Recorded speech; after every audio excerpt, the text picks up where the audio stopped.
In the last episode on loneliness, I spoke with Dr. Steve Hayes. Steve described how we can be with our loneliness in ways that help us to access our values so that we can move in our lives in new and connected ways. Steve beautifully offered to take us through a very brief exercise that can help us to connect with this loneliness or anything else you might be experiencing right now, what this feels like and how we can start to surface a new way of being so we are no longer stuck in it. I'm delighted to share this exercise with you right now. Steve, thank you. As I'm hearing you, am so much struck by this idea that loneliness or our experience with pain is the experience that we have between us and the person in the mirror. And that it's not something that's solved through 5 strategies, of how to get over loneliness that one might read in a newspaper article about, step 1, create a Zoom call meeting. But it's really from this first conversation that one has with oneself in the mirror. I'm wondering if you might be able to walk us through maybe 1 or 2 exercises. It might be a mindfulness exercise or, anything that helps us to connect with these painful parts of ourselves and to surface some of the values. I love the way you said that, Sue, and I would be happy to do that. Perhaps I could do a little exercise around the issue of love and loss, that if loneliness is a powerful part of your experience right now, you can focus it there, but you could pick other features of it that stand between you and connecting with others in a deep and meaningful way. And what it requires is simply to be willing to go into the experience and then to see if we can transform it into a values-based step instead of an avoidant one. The kind of exercise would be best done in a private place with eyes closed and when they're not going to be disturbed. And if I could do just a few minutes of it, I think the spirit of it will be there, and people could literally record this, what I'm saying, but even extend it, because I'll give you a formula for how to do this so that you can do some private work. Maybe during this COVID isolation would be a good time to do it. And so if you start out with eyes closed, just aware of your own sensations, noticing what it feels like, for example, to sit where you're sitting and where you touch that chair. And then notice who's noticing. Don't get all mindy about this. I mean, just to catch that there's a point of awareness that's noticing yourself sitting in a chair. Your rear end is not noticing it. There's a person noticing it. And just catch this little I, here, now part of us. And then from that perspective or point of view, what I'd like to ask you to do is to open up to an experience of loneliness, an experience of loss. Pick one. Pick a focus on it. It could be the loneliness right now of being in a sheltered-in-place kind of situation and not being able to be with or touch or see directly your friends other than through electronic means. It could be the pain of not being able to travel and be with your family, but pick something. And then what I'd like you to do is, with the next breath, to pick just one bodily sensation that's associated with that feeling. Scan your body and find it. And what I'd like you to do is to breathe it in, just like taking in the loss or the loneliness, the experience of it, but in one channel. We'll just do one bodily sensation. And then as you breathe out, to imagine that you're breathing out kind of like a hug or an embrace of yourself and your connection to the other person, to the people that you're missing, to the things that this bodily sensation focuses you towards. It's like breathing in loss and breathing out love for yourself and for others. And so do that again, but now with a different bodily sensation, attached or connect with what's hard, and breathe in the pain, and breathe out a kind of embrace of self-kindness or compassion towards others, or yearning for connection with others. Breathing in loss, breathing out love. And then shift to another dimension.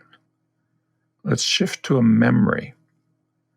Underneath what's painful about loneliness or loss are memories of loneliness or loss, and allow a specific memory to show up in your mind. And when you have one, picture yourself there in that moment and breathe in that memory and the pain that it contained, the whole of it, the rich soup. It's like taking a big bite of that soup. And then as you breathe out, embrace yourself with an act of kindness, as if to say that it's okay to feel that. Go back to that same memory, and this time as you embrace it in, if this is a memory of loss or loneliness, think also of what you lost and who you are missing. And breathe in that memory, but then breathe out an embrace of the love that you have or the yearning that you have to be connected to that other person, the belonging that you yearn for. And then if we pick a different dimension, pick what your mind says to you when you're lonely or when you've lost something. See if you don't find your mind predicting the future or judging you. And if you find one with this next breath, see if we can breathe that in, not as what it says it is, but just as an experience you have in your mind. And then with this more wowfulness part of you, the part of you that can just see and appreciate as you breathe out, see if you can let go of any running away from that thought and simply embrace it as a thought. Doesn't mean what it says it means. And see if it's okay to be you having a thought like that. We'll do it one more time with that same thought as you breathe it in. And this time as you breathe out, extend it out to connection, belonging, and compassion for others, people that you yearn to be with, or others who maybe themselves are struggling with loneliness or with loss and don't know what to do with it. And then we'll do one more dimension. Let's take a behavioral urge. Pick a place where loneliness shows up and take an urge that shows up, a predisposition, something that, mindlessly you're driven to do this, but especially one that you kind of know, this is maybe not really what I want to do. And see if you can breathe that in, breathing the urge to do things inside loss and loneliness that may be in your interests. And as you breathe out, see if you can breathe out a commitment and a connection to living your values. What do I really want to be doing? If love and not loss were the focus, if connection and not disconnection were the focus, what would I do? How would I step forward? Let's repeat that.